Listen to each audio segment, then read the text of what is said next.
Hello everyone, welcome to Anika Nursing Classes. Today I am here with some MCQ on the electrolyte balance and imbalance.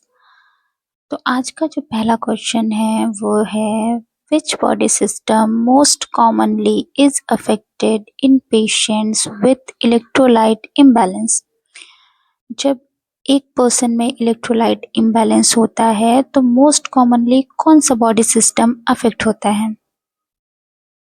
Option A cardiovascular system, B neuromuscular, C renal system, D endocrine system. Right answer is neuromuscular system. जब भी body में कोई भी electrolyte imbalance होगा तो most commonly जो affected system होगा वो होगा neuromuscular system. Next question.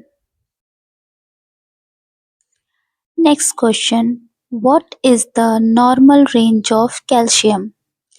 Calcium का नॉर्मल रेंज ब्लड में कितना होता है?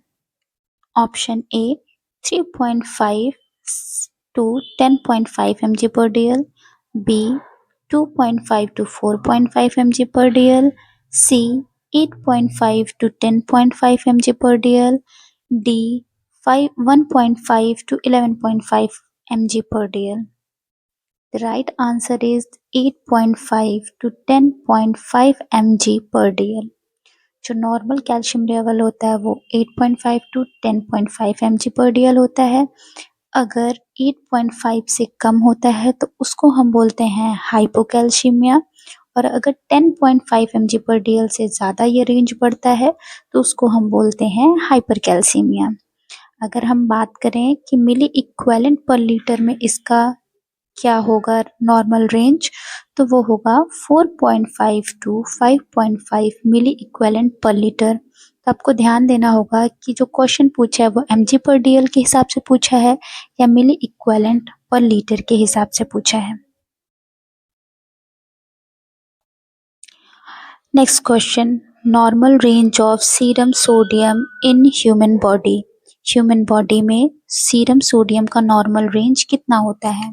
Option A 95 to 107 milli equivalent per litre, option B 3.6 to 5 milli equivalent per litre, option C 135 to 145 milli equivalent per litre, option D 21 to 29 milli equivalent per litre.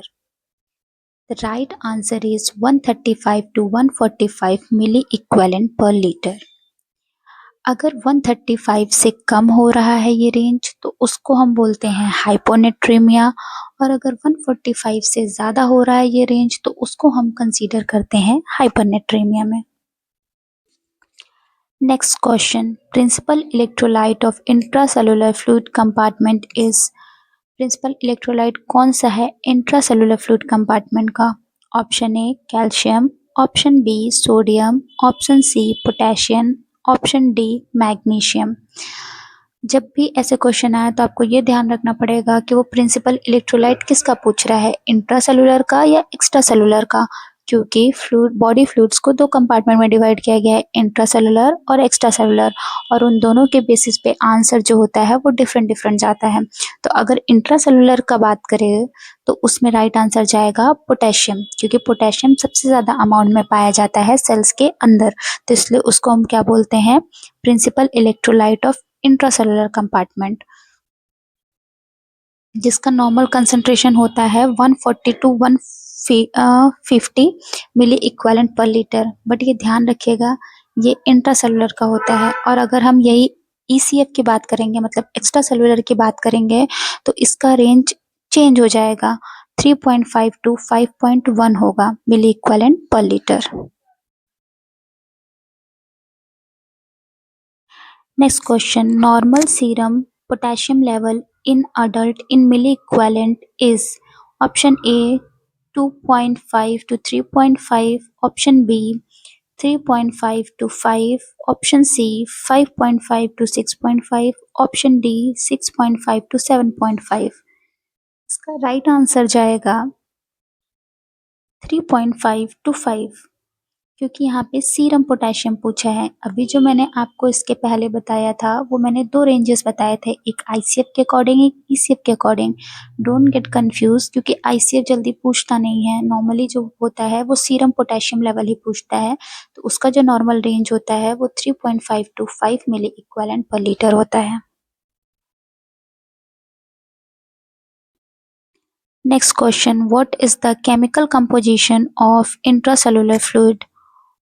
Intracellular fluid का chemical composition क्या होता है? Option number A, high level of phosphate and magnesium. Option B, low level of phosphate and magnesium. Option C, high level of sodium and chloride. Option D, high level of bicarbonate. तो आप ये ध्यान रखिएगा कि chemical composition किसका पूछ रहा है? इंट्रासेलुलर फ्लूइड कंपार्टमेंट का।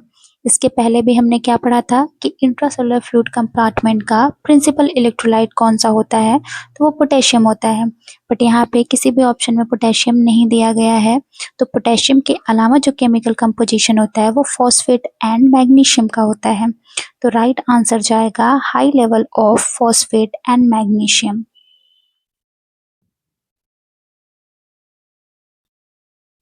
Next question, out of the following which is not a major intracellular electrolyte? दिए गए ऑप्शन में से कौन सा मेजर इंट्रासेलुलर इलेक्ट्रोलाइट नहीं है वो बताना है। तो option A sodium, option B potassium, option C magnesium, option D phosphorus या फॉस्फेट। तो अगर हम बात करें तो प्रीवियसली हमने बात किया था कि इंट्रासेलुलर में जो प्रिंसिपल इलेक्ट्रोलाइट होता है वो तो पोटेशियम होता है।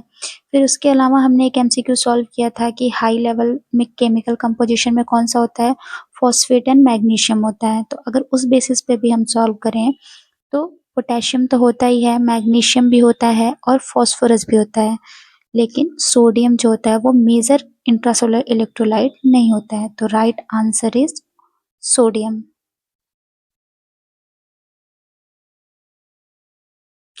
Next question, what is the biological function of potassium? Potassium का बायोलॉजिकल फंक्शन क्या है? Option number A, regulate osmotic pressure in cells. Osmotic pressure को रेगुलेट करना सेल्स के अंदर।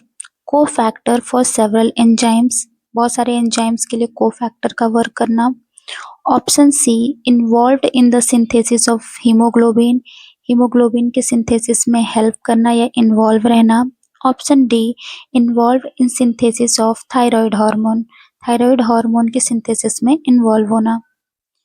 तो राइट आंसर जाएगा option A, regulate osmotic pressure in cells. जो पोटेशियम होता है वो हेल्प करता है मेंटेन करने में इंट्रासेलुलर फ्लूइड का osmotic pressure. Next question, which electrolyte is extracellular fluid cation? कौन सा इलेक्ट्रोलाइट एक्स्ट्रासेलुलर फ्लूइड कैटायन है?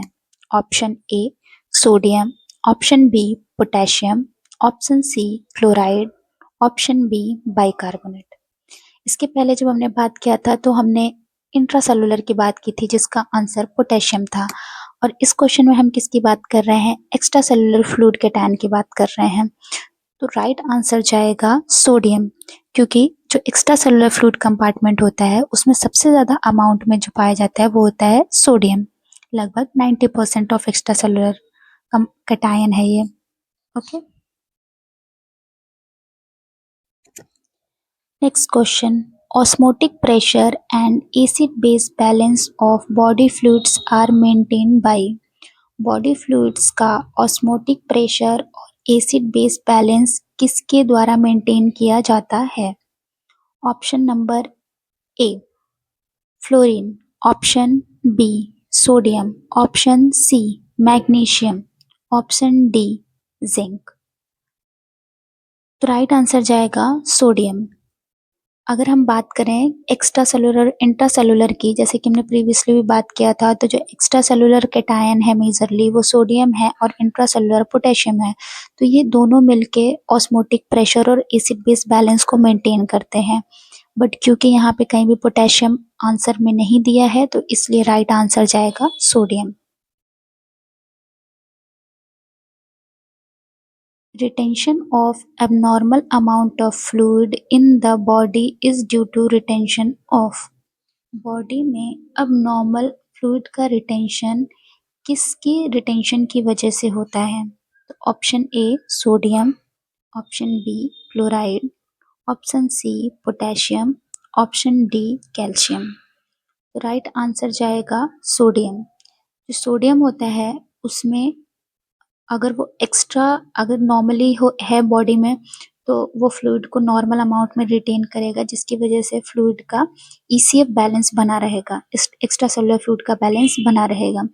बट अगर वो एक्सेसिव अमाउंट में बॉडी में रिटेन्ड हो रहा है सोडियम, तो सोडियम की जो कैपेसिटी होती है वो फ्लूइड को भी रिटेन करने की होती है। तो जब एक्सेसिव अमाउंट में सोडियम रिटेन होगा तो वो ज़्यादा अमाउंट में फ्लूइड को भी रिटेन करेगा, जिसकी वजह से अबनॉर्मल फ्लूइड कलेक्शन हो सकता है बॉडी में।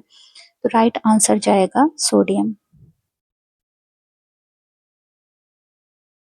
Next question, major nutrients involved in fluid balance are. जो मेजर न्यूट्रिएंट्स होते हैं वो कौन से होते हैं जो कि फ्लूइड को बैलेंस करते हैं? Option A vitamin B9 and magnesium, option B fats and proteins, option C chloride and carbohydrates, option D potassium and sodium. अगर हम देखें तो इसमें किसकी बात की गई है? फ्लूइड बैलेंस की बात की गई है। तो इसका राइट आंसर क्या जाएगा? Potassium and sodium. क्यों? क्योंकि जो पोटेशियम होता है वो इंट्रासेलुलर फ्लूइड को मेंटेन करता है और जो सोडियम होता है वो एक्स्ट्रा सेलुलर फ्लूइड को मेंटेन करता है। तो ये दोनों मिलके जो फ्लूइड बैलेंस होता है बॉडी में उसको मेंटेन किए रहते हैं।